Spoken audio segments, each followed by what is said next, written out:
오늘 마가복음 강의 이제 6번째 시간입니다. 2장 1절부터 3장 6절까지는 하나의 큰 단락을 이루고 있다고 말씀드렸습니다. 5개의 사건이 기록되어 있는데요. 5가지 사건 모두가 예수님이 종교 지도자들과 논쟁하는 이 종교 지도자들의 반대에 부딪혀서 그들과 논쟁하시는 그런 내용을 볼 수가 있습니다. 지난주에 첫 번째 사건을 살펴보았는데요. 예수님께서 중풍병자를 고치시는 그런 사건을 살펴보았습니다. 이 사건을 통해서 예수님이 어떤 분이신지 아주 선명하게 계시되고 있는데, 예수님은 죄를 사하는 권세가 있는 분이시다라는 것을 우리가 볼 수 있었습니다. 예수님 자신이 하나님의 아들로 신적 권세가 있는 그런 분임을 나타내셨습니다. 5개의 이 사건 중에서 오늘은 두 번째, 세 번째 사건, 이 2가지 사건을 좀 살펴보려고 하는데요. 이 두 사건은 음식을 먹는 것과 관계가 있습니다. 각각의 사건이 바리새인의 질문과 또 예수님의 대답으로 이렇게 이루어져 있습니다. 오늘 이 2가지 사건 중에서 첫 번째 사건을 좀 먼저 살펴보면, 예수님이 바닷가에서 많은 무리를 가르치시는 그런 내용으로 시작이 되고 있습니다. 그리고 나서 세관에 앉아있는 레위를 주님이 주목해 보셨습니다. 그리고 그 세관에 앉아있던 이 레위를 부르시는 그런 내용이 이어지고 있는데, 이 레위는 세리 마태를 의미합니다. 마태복음을 기록한 마태죠. 레위를 부르시는 이 장면을 가만히 보면 1장에서 4명의 제자 베드로, 안드레, 야고보, 요한을 부르는 그 장면이 오버랩됩니다. 굉장히 이 패턴이 동일하죠. 그래서 2장 14절에 보면 예수님이 지나가시다가 이 세관에 앉아있는 레위를 보시죠. 그리고 그에게 나를 따르라 이렇게 명령하십니다. 레위를 설득하시지 않습니다. 그냥 신적 권세로 주님이 명령하시는 거예요. 창조주 하나님께서 자신이 창조한 자를 그 계획과 뜻에 따라 쓰기 위해서 부르시는 거예요. 그 신적 권위 앞에 이 레위가 전혀 주저하지 않고 어떤 변명도 하지 않고 즉시 일어나서 따랐다고 말씀하고 있습니다. 누가복음 5장에 보면 동일한 사건을 기록한 본문이 나오는데요. 그 말씀에 보면 추가된 부분이 있습니다. 마가복음에는 간략하게만 되어 있는데 한 문장이 추가되어 있는데 같이 한번 읽어보겠습니다. 시작! 그 후에 예수께서 나가사 레위라 하는 세리가 세관에 앉아있는 것을 보시고 나를 따르라 하시니 그가 모든 것을 버리고 일어나 따르니라. 누가복음에는 한 문장이 더 있는데요. 이 문장이 너무 중요합니다. 그가 모든 것을 버리고 따랐다는 거예요. 베드로와 안드레가 그물을 버리고 따랐던 것처럼, 또 야고보와 요한이 그 아버지와 또 품꾼들, 또 그 배를 버려두고 주님을 따랐던 것처럼 이 레위도 모든 것을 버려두고 따랐다는 거예요. 여러분, 주님을 따른다는 것은 리스크를 수반합니다. 리스크, 즉 위험을 감수하고 기꺼이 대가 지불을 받아들이는 그런 행위라는 것을 기억하시기 바랍니다. 그래서 여기 보면 두 문장이 있는데요. Following is an act that involves risk and cost. 따름은 위험과 대가 지불을 수반하는 행위이다. 이게 너무나 중요한 의미입니다. 주님을 따를 때 위험을 만날 수 있습니다. 그리고 내가 누릴 수 있는 권리를 포기해야 할 수도 있습니다. 그런데 주님의 가치가 내게 너무나 크기 때문에 기쁘게 위험도 감수하고 권리도 포기하고 대가도 지불하면서 주님을 따라가는 거예요. 주님의 가치가 너무 크기 때문에.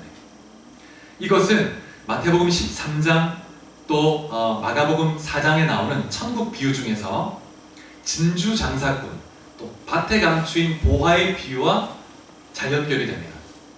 마태복음 13장 45절 46절 같이 한번 읽어볼까요?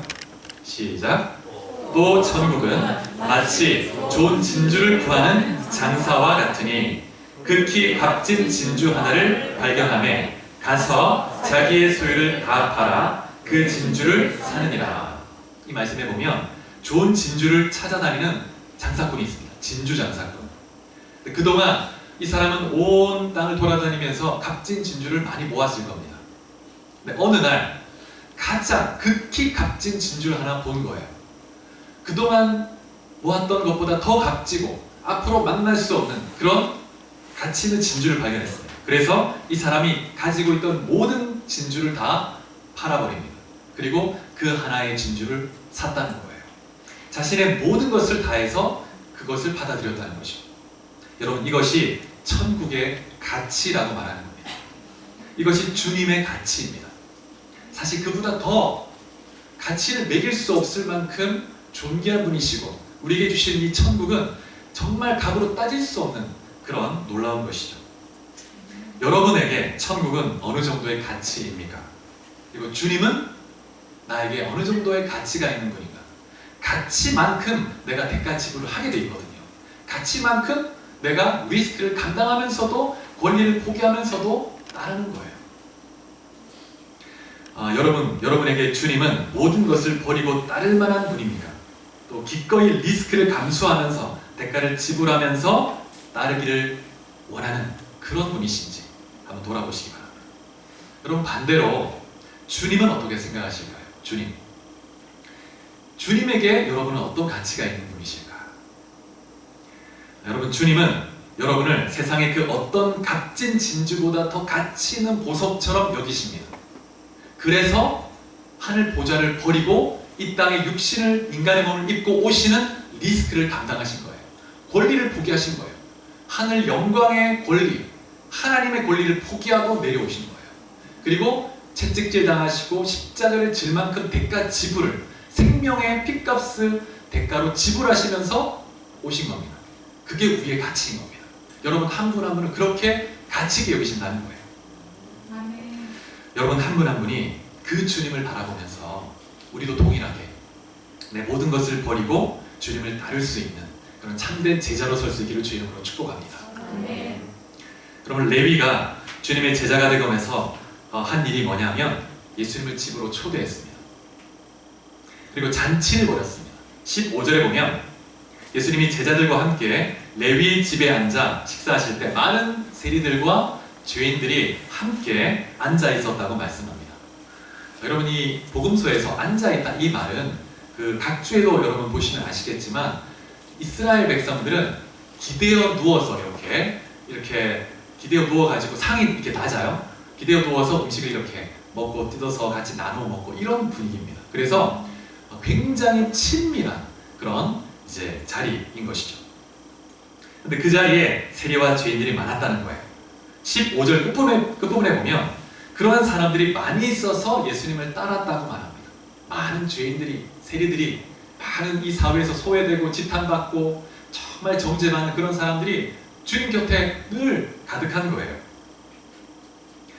이 세리와 죄인들은 당시 그 유대 사회에서 부정하게 여겨졌을 뿐만 아니라 굉장히 멸시받는 그런 존재였습니다.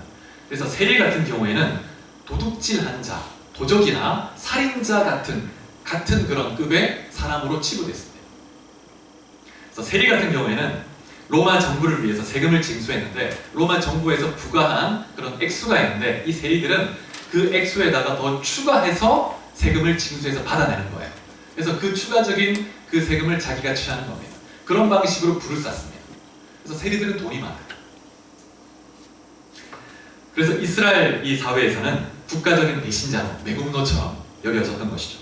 유대 문헌에 보면 세리가 어떤 사람의 집에 방문하지 않습니까? 그러면 그 집안에 있는 모든 것이 부정하게 되어서 하나님 앞에 나갈 수 없게 그렇게 여겨졌습니다. 그래서 나병 환자보다 더 부정한 사람들로 여겨진 거예요. 그런데 예수님이 제자들과 함께 그들과 함께 식사를 하고 계신 것입니다.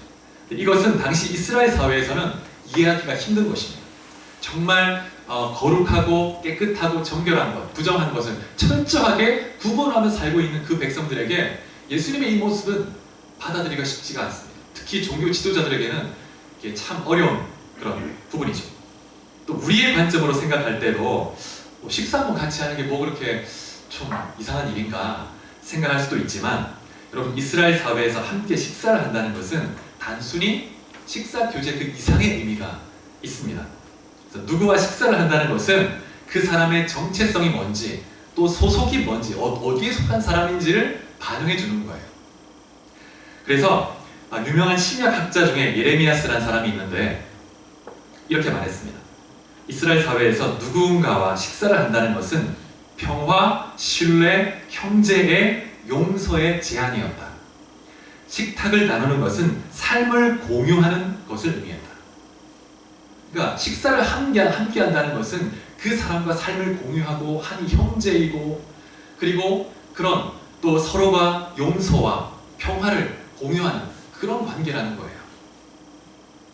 그리고 당시 이스라엘 사람들이 이방인과 함께 식사를 하게 되면 그것은 유대교와의 단절을 의미하는 것으로 의미했습니다. 이방인과 식사하잖아요. 그럼 저 사람은 우리와 절교하는 것이구나. 이렇게 이해할 만큼 식사는 굉장한 의미를 가지고 있는 것이었습니다. 그래서 갈라디아서 1장에 보면 어떤 장면이 나오냐면 베드로가 안디옥 교회에 한번 방문한 적이 있습니다. 근데 그때 안디옥 교회는 이방인 교회잖아요. 그래서 이제 이방인 그리스도인과 같이 식사를 하고 있었어요. 그런데 이 예루살렘에서 유대주의자, 유대인 그리스도인이 방문을 한 거예요. 식사하고 있는데 깜짝 놀라가지고 베드로가 그 자리를 피해버렸습니다. 그래서 바울이 그것을 보고 베드로를 책망했다는 내용이 나와 있습니다. 그만큼 이 식사를 함께 한다는 것은 굉장한 의미가 있는 거예요. 그래서 굉장히 민감한 일이었고, 그래서 식사 초대는 굉장히 신중하게 했던 것입니다. 아무나 하지 않는 거예요. 그래서 16절에 보면 바리새인의 서기관들이 제자들에게, 예수님께 직접 묻지는 못하고 제자들에게 이렇게 물어보는 겁니다. 어찌하여 세리 및 죄인들과 함께 먹는가? 어찌하여? 이 질문에 대한 대답이 17절에 나오죠. 예수님의 대답. 같이 한번 17절을 읽어보겠습니다. 시작. 예수께서 들으시고 그들에게 이르시되 건강한 자에게는 의사가 쓸데없고 병든 자에게라야 쓸데있느니라. 나는 의인을 부르러 온 것이 아니요 죄인을 부르러 왔노라 하시니라. 주님의 답변은 두 문장으로 되어 있는데 동일한 의미를 반복하고 있죠. 첫 번째 문장, 건강한 자에게는 의사가 쓸데없고 병든 자에게라 쓸데있다. 이 말은 당시에 잘 알려져 있는 격언이나 속담 같은 것이었습니다. 근데 예수님은 그 속담, 그 격언의 의미를, 포인트를 자신에게 적용하고 있는 거예요. 그래서 의사가 병든 자에게 필요한 것이 당연한 것처럼 예수님 자신은 죄인에게 필요한 자라는 거예요. 나는 죄인을 위해서 왔다는 것입니다. 로마서 3장 9절에 보면 바울이 어떻게 말씀하냐면 유대인이나 이방인이나 모두 다 죄인이라고 선언하고 있습니다. 다를 게 없다는 거예요. 유대인이 더 정결하고 의로울 것이 없다는 것입니다. 똑같다는 거예요.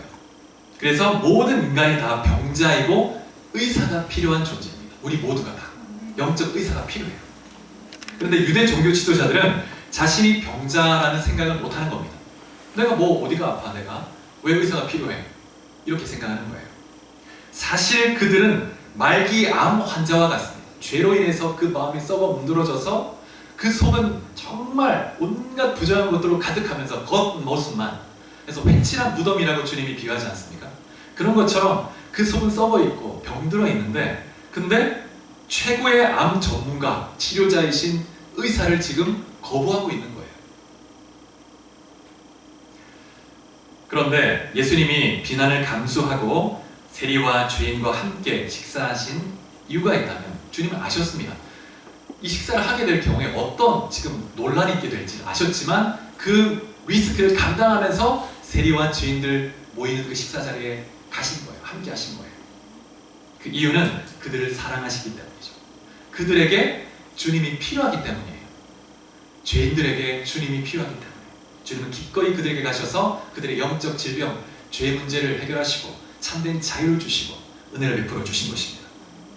누가복음에 보면 5장 32절에 이렇게 말씀합니다. 똑같은 사건에 대한 본문인데요. 내가 의인을 부르러 온 것이 아니요 죄인을 불러 회개시키러 왔노라. 내가 죄가 없다고 하는 사람은 내가 필요 없다. 나는 죄인을 부르러 왔고 회개시켜서 그 인생을 새롭게 하고 영혼을 치유하고 새로운 삶을 주기 위해서 왔다는 것입니다. 그래서 이 말씀은 주님이 공생의 사역을 처음 시작할 때 선포했던 그 메시지와 잘 연결되죠. 1장 15절에 보면 하나님 나라가 가까이 왔으니 회개하고 복음을 믿으라. 이렇게 말씀했습니다.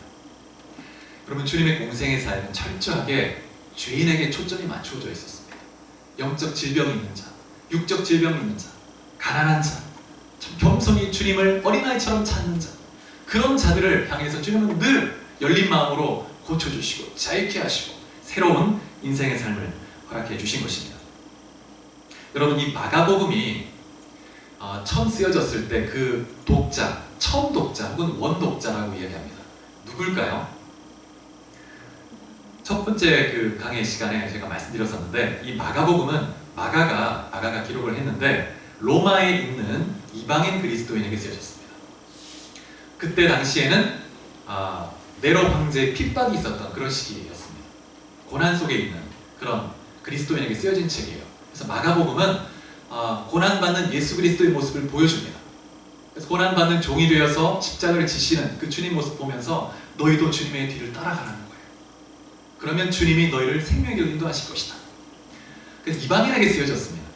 근데 이방인들은 유대인들에게 어떤 존재냐면 정말 개 취급을 했죠. 개. 정말 그 문헌에 나오는데 지옥의 땔감으로 그렇게 생각했습니다. 문헌에 그렇게 기록이 돼 있어요. 그런데 예수님이 죄인을 부르러 왔다, 이 말씀을 볼 때 이 로마의 그리스도인들이 어떻게 생각했습니까? 주님이 나를 사랑하시는, 나도 받아주시는구나. 나 같은 이방인도, 나 같은 죄인도 받아주시는구나. 그래서 굉장한 위로와 격려가 되었을 것입니다. 여러분, 주님께서 여러분 한 분 한 분을 동일하게 그 모습 그대로 받으시는 분이십니다. 죄가 많든지 적든지 우리는 주님 앞에 50보 100보예요. 똑같습니다. 그래서 정말 주님 그분만을 바라보고 의뢰할 때 우리는 주님의 만지심을 경험하고 새롭게 되고 자유케 되고 새로운 생명 역사를 경험하게 되는 것입니다. 여러분, 우리 모두가 주님을 늘 기억하고 우리의 최고의 의사이신 그 주님만을 꼭 붙들고 나가는 여러분 삶이 합니다. 두 번째, 18절로 22절에 보면 이제 음식을 먹느냐 마느냐, 첫 번째 사건이 누구와 먹느냐 이런 문제였다면 음식을 먹느냐 마느냐, 금식에 대한 문제였습니다. 당시 종교 지도자들과 그들을 따르는 제자들은 굉장히 열심히 영적 삶, 종교적 삶을 살았는데 금식을 굉장히 열심히 했습니다. 혹시 여러분 가장 최근에 금식을 해본 것이 언제입니까? 이 이스라엘 그 백성들은 율법에 의하면 1년에 한 번 대속죄일에는 금식을 하게 되어 있습니다. 공식적으로 금식을 하도록 명령하고 있는 날이 딱 그 하루입니다. 하루. 그런데 포로기 이후에 1년에 4번을 금식을 했어요. 4번을. 5월달, 7월달, 10월달, 그리고 4월달 이렇게 이 4번을 금식을 하는데, 이제 하루를 정해서 하는데 바벨론 포로로 잡혀가기 전에 그들이 범했던 죄를 돌아보면서 뉘우치면서 회개하는 거예요. 애통하면서 주님 앞에 회개하며 금식을 하는 겁니다. 기념을 하는 거죠. 우리가 다시 그 죄에 빠지지 않아야 된다. 하나님의 결단을 나가는 것이죠. 그런데 예수님 당시에는 바리새인들이 정말 종교적 열심이 많은 사람들이었습니다. 이 사람들은 1년에 4번 하는 게 아니라 일주일에 2번씩 하는 거예요. 월요일과 목요일에 금식을 했습니다. 굉장한 열심이죠. 하나님 앞에 더 열심히 나가려고 나름 애를 쓴 거예요. 그런데 18절에 보면 예수님의 제자들은 금식을 하지 않는 겁니다. 그래서 경건한 랍비라면 그 제자들에게 금식을 가르치고 금식을 통해서 경건을 훈련하도록 할 텐데 이 제자들은 금식을 하지 않는 거예요. 바리새인들의 눈에 이 사람들은 뭐야 이거 도대체, 먹고 마시고 막 잔치하고 그냥 뭐 이거 노는 사람들인가, 이게 무슨 종교이니까 이렇게 여겨졌겠죠. 그래서 18절에 보면 이렇게 말합니다. 요한의 제자들과 바리새인의 제자들은 금식하는데 어찌하여 당신의 제자들은 금식하지 아니하나이까? 이렇게 굉장히 정죄하는 그런 뉘앙스로 질문합니다. 이 질문에 대해서 19절에 주님이 이렇게 말씀하시죠. 혼인집 손님들이 신랑과 함께 있을 때 금식할 수 있느냐? 신랑과 함께 있을 동안에는 금식할 수 없느니라. 지금은 금식할 때가 아니라는 거예요. 주님이. 때가 있는데 지금은 금식할 때가 아니다. 지금 예수님이 자신이 처한 이 상황을 혼인잔치에 비유하고 있습니다. 그래서 혼인잔치가 시작됐고 신랑도 이미 와 있습니다. 예수님이 신랑이세요. 혼인잔치의 주인 되는, 주체가 되는 그런 존재. 예수님이 이미 와 계신 거죠. 신랑이. 그래서 혼인집 손님들이 신랑과 함께 기뻐하는 게 당연하다는 거예요. 지금 혼인잔치다. 주님의 그 통치가 오랜 기다림 속에 이스라엘 백성이 고대했던 그 메시아의 통치 시대, 하나님 나라가 도래한 거예요. 이제는 메시아의 시대는 이제 주와 함께 기뻐하며 즐거워하며 하나님의 통치를 감사하고 선포하는 그런 때라는 것입니다. 그런데 여전히 바리새인들은 그 옛 죄에 대해서 계속 막 회개한답시고 계속 옛 죄에 매여서 그렇게 종교적 행위만 반복하고 있는 것이죠. 구약 성경에 보면 결혼은 메시아 왕국에서 하나님과 그의 백성을 이제 비유하는, 그래서 새로운 관계에 들어가는 것을 상징할 때 이 결혼의 비유, 혼인잔치를 이렇게 사용합니다. 대표적인 구약 본문이 이사야 62장 3절 4절인데요. 같이 본문을 한번 읽어보도록 하겠습니다. 이사야 62장 3절 4절. 자, 시작. 너는 또 여호와의 손에 아름다운 관, 내 하나님의 손의 왕관이 될 것이라. 다시는 너를 버림받은 자라 부르지 아니하며 다시는 내 땅을 황무지라 부르지 아니하고 오직 너를 헵시바라 하며 내 땅을 뷸라라 하리니 이는 여호와께서 너를 기뻐할 것이며 내 땅이 결혼한 것처럼 될 것입니다. 헵시바는 기뻐하는 자라는 뜻이고 뷸라는 결혼한 자라는 뜻입니다. 결혼한 자. 그래서 이제 이스라엘 백성들을 향해서 하나님이 내가 신랑이고 너가 신부다. 너는 결혼한 자다. 내가 너를 기뻐한다. 그러한 하나님과의 완전한 연합과 하나님의 다스림을 받는 메시아의 왕국을 예언하고 있는데 지금 예수님을 통해서 그 메시아의 통치가 실현되고 있는 거예요. 그래서 지금 메시아의 통치 시대라는 거예요. 그래서 잔치를 벌여야 된다. 기뻐함으로 주님을 찬양해야 된다. 복음서에도 보면 예수님께서 자신이 이 땅에 오심에 대해서 결혼과 피로연 이런 이미지로 설명하십니다. 마태복음 22장 2절에 보면 이렇게 말씀합니다. 천국은 마치 자기 아들을 위하여 혼인잔치를 베푼 어떤 임금과 같으니. 그리고 요한계시록 19장에도 보면 예수님이 재림하시는 장면이 나오는데 재림하시고 나서 혼인잔치가 벌어집니다. 피로연. 지난주 여러분 좀 화면이 희미하긴 했지만 영화 보셨잖아요. 가나의 혼인잔치 뭐냐? 예수님이 재림하시기까지 이 지상에 있는 교회는 이제 결혼식을 준비하는 신부와 같습니다. 이제 신랑이 와서 신부를 데려가는 그때를 기다리며 청결하게 몸을 단장하고 이제 기다려야 하는 그런 이제 시간이죠. 예수님의 재림은 예수님이 교회와 결혼식을 올리기 위해서 신부를 데리러 오는 그것이 바로 주님의 재림이죠. 그래서 새하늘과 새 땅은 이제 신랑 되신 예수님과 신부인 그의 백성이 영원히 함께 살 집 같은 거예요. 영원히 주와 함께 하는 것입니다. 오늘 본문의 마가복음 2장에 15절 16절 보면 예수님이 세리와 죄인들과 함께 지금 잔치를 벌이고 있는데 이 장면은 앞으로 온전한 새하늘과 새 땅에서 누리게 될 천국 잔치를 지금 미리 예표해 주는 겁니다. 그런데 이런 혼인잔치에 금식이 어울리지 않는다는 거예요. 그런데 20절에 보면 금식할 때가 올 것이다 이렇게 말합니다. 이제 이 신랑을 빼앗길 때가 올 것이다. 십자가에 죽으실 것을 예고하는 거죠. 신랑을 빼앗길 때는 금식하라는 거예요. 기도하라. 근데 신랑이 있는 동안에는 기뻐하라는 것입니다. 느헤미야에 보면 여호와를 기뻐하는 것이 너희의 힘이다 이렇게 말씀하십니다. 여러분 주님을 기뻐하고 주와 함께 동행하며 그 생명의 기쁨을 충만히 누리는 그런 삶이 될 수 있기를 축복합니다. 때로 여러분 또 깊이 회개하면서 주님에게 간절히 기도하며 금식할 때가 있지만 여러분 우리의 신앙의 삶은 늘 나를 괴롭게 하고 힘들게 이게 신앙생활이 아니고 주님과 함께 동행하는 그 결혼 잔치와 같은 그런 삶이 그리스도인의 삶인 줄 믿으시기 바랍니다. 그래서 우리 주님 사랑교회에 그런 천국 잔치의 기쁨이 늘 가득할 수 있기를 주 이름으로 축복합니다.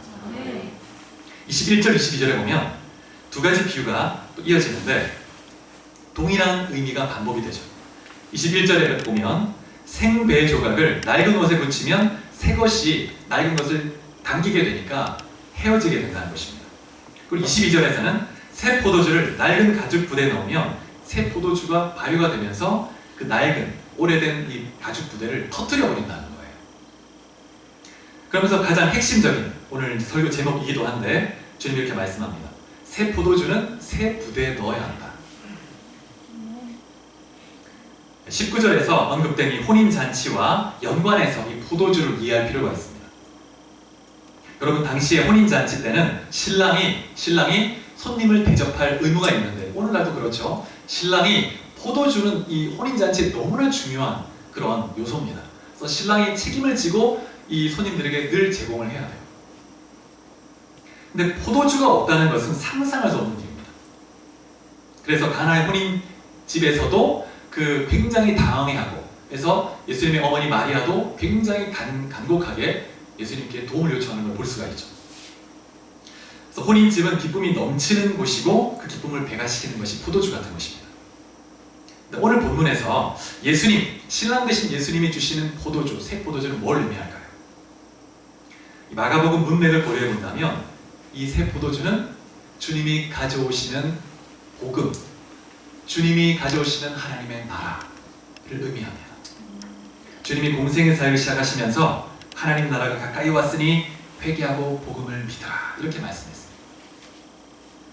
주님이 주시는 포도주, 이 복음을 받아들이고 마시기 위해서, 이 새로운 생명의 포도주를 마시기 위해서는 새 부대가 있어야 된다는 거예요. 이 복음이라는 새 포도주를 담을 수 있는 새로운 부대, 새로운 그릇, 새로운 마음이 있어야 합니다.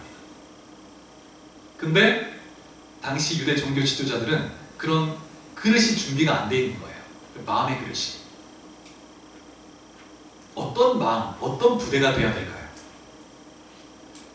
마태복음 5장에 보면 팔복의 말씀이 나오는데, 하나님의 통치를 받는 백성이 어떤 마음인지를 잘 보여줍니다. 그런 마음의 그릇이 있어야 되는데, 마음이 가난한 자, 갈급함으로 주의 은혜를 구하는 자, 애통하는 자, 내 죄에 대해서 애통하며 회개하는 자, 어린아이같이 순수한 마음으로 주님을 찾는 자, 의에 줄이고 목마른 자, 그런 마음의 그릇을 가진 자가 복음이라는 새 포도주를 마시고 주님의 통치를 누릴 수가 있는 것입니다. 그래서 마태복음 11장에서도 주님 뭐라고 하시냐면, 천국의 비밀이 어린아이 같은 자들에게 계시된 것이 하나님의 뜻입니다. 감사합니다. 이런 기도를 드립니다. 그래서 이런 마음으로 자신이 죄인임을 겸손히 인정하고 주의 은혜를 사모하는 자에게 생명의 포도주, 은혜의 포도주, 성령의 포도주가 부어지는 것입니다. 여러분이 그러한 새 부대가 될 수 있기를 축복합니다. 21절에 보면 우리가 주목해야 될 한 단어가 있는데, 헤어짐이라는 단어입니다. 헤어져서 이렇게 낡아서 헤어진다는 거예요. 이 단어 원문의 뜻이 뭐냐면 찢어진다는 뜻입니다. 찢어진다. 새 가죽을 낡은 옷에 붙이면 이 새 가죽이 낡은 이 가죽을 이렇게 당긴다는 거예요. 낡은 옷을. 그래서 찢어진다는 것입니다.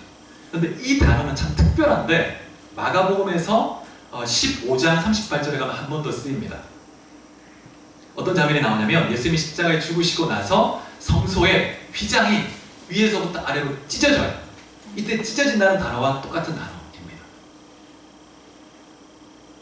예수님이 십자가에서 피 흘려 죽으심으로 하나님과 인간 사이에 막힌 그 담을 찢어버리셨습니다. 그리고 누구든지 예수를 통해서 지성소 가운데 하늘 성소로 나아갈 수 있는 길을 열어주신 거예요. 그래서 옛 언약의 체계, 옛 방식의 속죄 방식으로는 이 새 포도주, 그리스도의 이 은혜의 영원한 속죄를 담아둘 수가 없습니다. 옛 방식은 찢어져 없어 버려야 됩니다. 그래야 이제 새로운 영원한 속죄의 은혜를 누릴 수가 있는 거예요. 하나님이 찢어버리셨어요. 여러분, 복음이 들어오기 전에는 견고한 성처럼 우리 마음의 이 죄악된 본성이 하나님을 거부하죠. 하나님과의 관계를 단절시킵니다. 복음의 빛이 들어오면, 내 마음을 열고 빛을 받아들이면, 그러면 내 안에 있었던 그 죄의 통치가 파쇄됩니다. 찢어지고 이제 하나님의 보좌가 임하고 주의 통치가 나타나는 것이죠. 여러분 안에 하나님의 통치를 방해하는 요소가 있지 않는지 한번 돌아보시기 바랍니다. 그것을 다 찢어버려야 합니다. 진리 안에서 성령의 능력으로 주님을 그 은혜와 생명을 담을 수 없는 나의 옛 부대, 낡은 부대를 찢어버려야 합니다. 그리고 주님의 성령 안에서 새로운 부대로 만들어 주십시오. 그럴 때 새로운 은혜와 성령의 은혜로 부어지는 것이죠. 그럴 때 여러분 주님을 따르는 제자로 자라갈 수 있습니다. 내 자신을 찢는다는 것은 나의 계획, 또 나의 목표, 나의 뜻을 십자가에 못 박고 주님의 뜻, 주님의 목표, 주님의 계획을 따라간다는 걸 의미하는 것이죠. 주님이 그 십자가 지시기 전에 겟세마네 동산에서 주님은 자신의 마음, 육적, 자신의 인간적 욕망을 찢어버리셨죠. 내 뜻대로 마옵시고 아버지 뜻대로 하옵소서. 십자가를 통과해가는 여러분, 주님이 부어주시는 은혜를 담기 위해서 여러분이 찢어버려야 할 낡은 가죽 부대가 무엇인지 이 시간 한번 질문해 보시기 바랍니다. 성령께서 여러분 마음에 깨닫게 하시고 생각나게 하신다면 그 부분을 주님께 올려드립니다. 찢어서 주님 나를 새로운 부대로 만들어 주십시오. 그렇게 고백할 수 있기를 축복합니다. 여러분 한 분 한 분은 주님의 피로 값주고 산 존귀한 하나님의 아들이고 딸입니다. 이제 여러분이 새 부대가 되었습니다. 회개와 믿음의 수단을 통해서 하나님의 자녀가 되었죠. 그래서 날마다 주의 은혜를 누리는 삶이 되길 바랍니다. 여러분, 이 새 부대는 또한 교회를 의미합니다.